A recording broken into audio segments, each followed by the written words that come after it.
वालेकुम। अच्छा, तो अभी हम पढ़ेंगे रिलेटिव एटॉमिक मास। आज का जो टॉपिक है वो रिलेटिव एटॉमिक मास है। अच्छा, जब भी रिलेटिव का टर्म आए तो इसका मतलब होता है कंपेरेटिवली। ठीक है, कंपेरेटिवली। तो कंपेरेटिवली का क्या मतलब होता है? मतलब ये होता है कि किसी चीज़ को जो है वो कंपेयर्ड किया गया है। ठीक है ना, कंपेयर्ड मतलब कोई भी चीज़ है वो आफ्टर कंपैरिजन आया हुआ है, तब तब हमारे पास रिलेटिव टर्म का इस्तेमाल होता है। तब इधर एटॉमिक मास लिखा हुआ है। तो मसला ये है कि एटॉमिक मास को कैसे और कहाँ से कंपेयर किया गया है। ठीक है। अच्छा, तो देखो, इससे पहले एक बात समझते हैं। Suppose you are given 1 kg और unknown mass of sugar, unknown mass of sugar.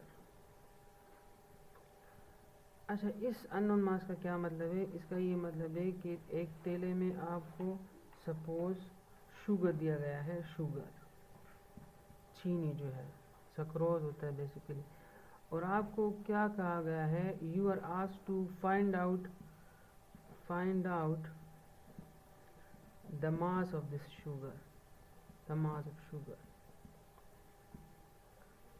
किस्सा क्या है? किस्सा ये है कि आपको एक तेला दिया गया है जिसमें शुगर है और आपसे पूछा गया है कि इसका जो मास है वो आप फाइंड आउट करें। तो आप इसके लिए क्या करेंगे? How to find out the mass, how to find out the mass of this sugar. Definite बात है, कैसे फाइंड आउट करेंगे? ऐसे फाइंड आउट करेंगे कि आप ये तेला लेके शॉपकीपर के पास चले जाएंगे और वहाँ पे क्या करेंगे? वहाँ पे एक स्टैंडर्ड मास होगा, उसके साथ इसको तोल लेंगे, उसके साथ इसको रख लेंगे। वो कैसे? वो देखो ऐसे होगा। इसको मैं मिटा लेता हूँ। देखो, आप जब शॉपकीपर के पास जाएंगे तो उसके पास इस तरह का स्केल होता है और इधर जो है वो 2 पांच होते हैं। इधर पड़ा हुआ होगा 1 kg का, 1 kg का जो है वो स्टोन रखा हुआ होता है। आपको पता है वो इस तरह गोल जो है वो पहले होता था, अभी भी होता है। 1 kg इसके ऊपर लिखा हुआ होता है। तो वो वही स्टोन इधर रखेगा और आप अपना जो है वो शुगर यहाँ पे रख लेंगे जो आपको दिया गया था। ठीक है, शुगर। तब क्या हुआ? आपके पास इसी शुगर का जो मास है वो क्या हो जाएगा? मास आपके पास फाइंड आउट हो जाएगा, फाइंड आउट हो जाएगा। क्योंकि आपने इस मास को क्या किया? किसी स्टैंडर्ड मास के साथ आपने इसको कंपेयर किया हुआ है। तो देखो, जब भी आपको मास का कहा जाए, आपके पास कोई भी सब्सटेंस हो, कोई भी चीज़ हो, आपको कहा जाए कि इसका मास फाइंड आउट करो, तो आपने सबसे पहले क्या करना है? एक स्टैंडर्ड ढूंढना है, एक स्टैंडर्ड मास उसके साथ कंपेयर करना है। स्टैंडर्ड मास आपने उसके साथ कंपेयर करना है। Must be compared, must be compared, must be compared, वो आपने ज़रूर करना है। Must be compare to to to know the mass of object, to know the mass of measuring substance, measuring substance जो। तो मतलब किस्सा देखो क्लियर है। शुगर का आपने मास कैसे फाइंड आउट करना है? आपने उसके साथ एक स्टैंडर्ड मास रखना है। एक स्टैंडर्ड मास कंपेयर होगा तभी आपको इसका मास जो है वो पता होगा। अदरवाइज अगर आप ये कंपैरिजन नहीं करेंगे, आप इसको किसी स्टैंडर्ड के साथ कंपेयर नहीं करेंगे, तब आपको इसका जो असल मास होगा वो आपको नहीं पता चलेगा। तो देखो, जहाँ पे भी आपने किसी भी चीज़ को मेजर करना है, किसी भी चीज़ को मालूम करना है, उसकी क्वालिटी को चेक करना है या क्वांटिटी को चेक करना है, तब आपने उसी चीज़ को स्टैंडर्ड के साथ लाजमी कंपेयर करना है। यहाँ पर एक इम्पोर्टेंट बात और भी है। देखो, जो साइज ऑफ मेजरिंग ऑब्जेक्ट है, ये मैं मिटाता हूँ और एक कंसेप्चुअल बात आपसे शेयर करता हूँ, बहुत ही कंसेप्चुअल है।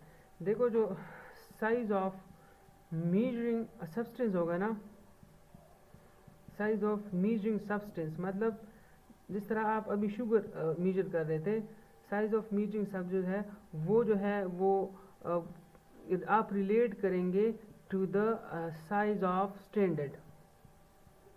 अब इसका क्या है मतलब है?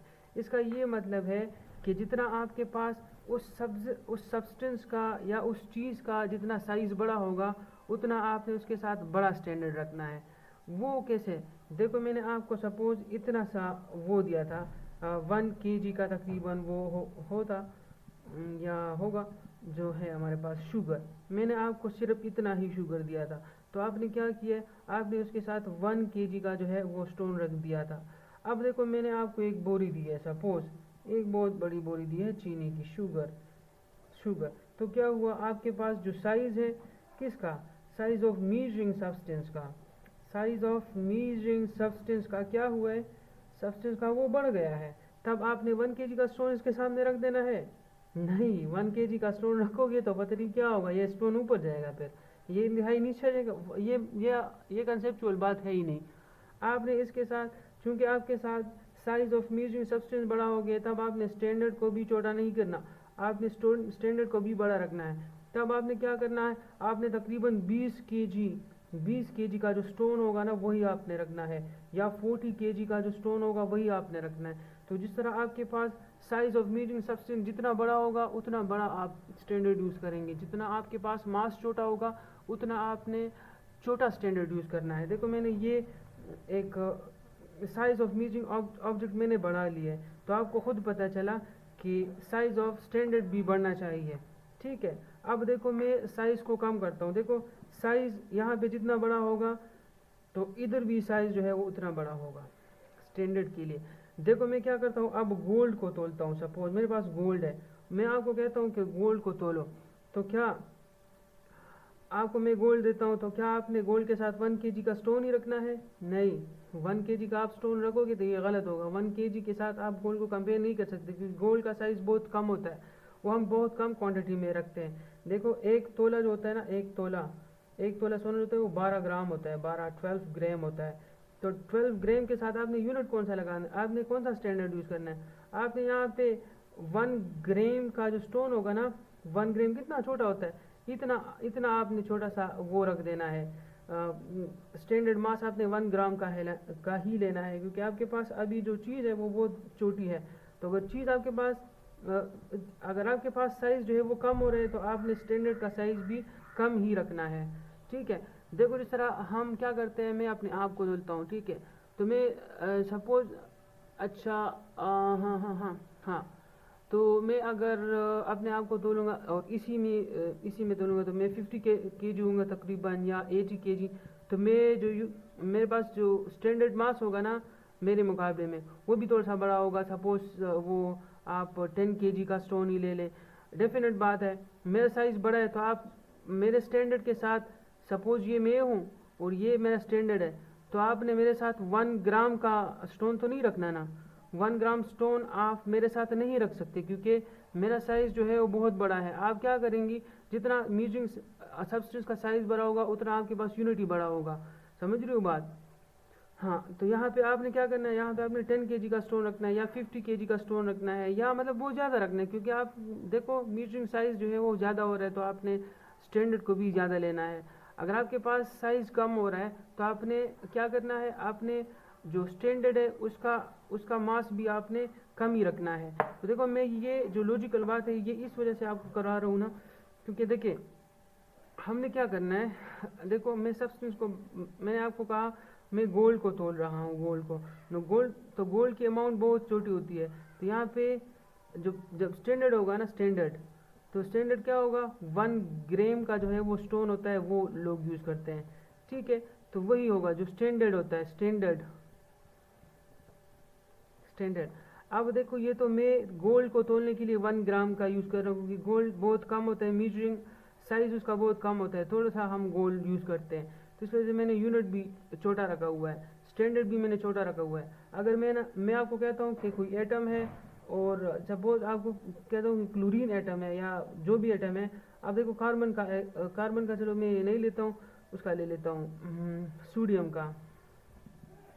देखो अगर मैं तुम्हें कहता हूँ कि सोडियम एटम है और उसको आपने तोलना है, तो आपने स्टैंडर्ड कौन सा रखना है, आप स्टैंडर्ड यहाँ पे क्या कर सकते हैं, स्टैंडर्ड मास आपके पास कौन सा होगा, क्योंकि आप अभी एटम को तोल रहे हैं और एटम जो है वो स्मॉलेस्ट है, इंतहाई बहुत ज़्यादा ही स्मॉलेस्ट है, बहुत स्मॉलेस्ट है, ठीक है। इतना स्मॉल है कि एक पार्टिकल के अंदर, इसी पार्टिकल के अंदर तकरीबन 2 मिलियन एटम होते हैं, 2 मिलियन एटम्स होते हैं। तो ये बहुत ही कम है, मतलब ये है कि आपने बहुत ही छोटा स्टैंडर्ड यहाँ पे यूज़ करना है। तो एटम को तोलने के लिए स्टैंडर्ड मास कौन सा होता है? एटम को तोलने के लिए स्टैंडर्ड मास हमेशा एटम ही होगा। देखो एटम के साथ ही हम तोलते हैं, क्योंकि इसका साइज और इसका साइज जो है वो क्या होगा, वो बराबर होगा। यहाँ पे आप तो 1 kg का स्टोन यूज नहीं कर सकते, kg स्टोन नहीं यूज कर सकते, ग्राम वाला स्टोन यूज नहीं कर सकते, क्योंकि आप एटम को तोल रहे हैं, किसी बड़ी चीज को तो नहीं तोल रहे। तो ये एटम बहुत छोटा है, इस वजह से इस आपके पास जो स्टैंडर्ड मास होगा ना वो भी बहुत छोटा होगा, और इस वजह से हम एटम को एटम के साथ ही तोलते हैं, ठीक है।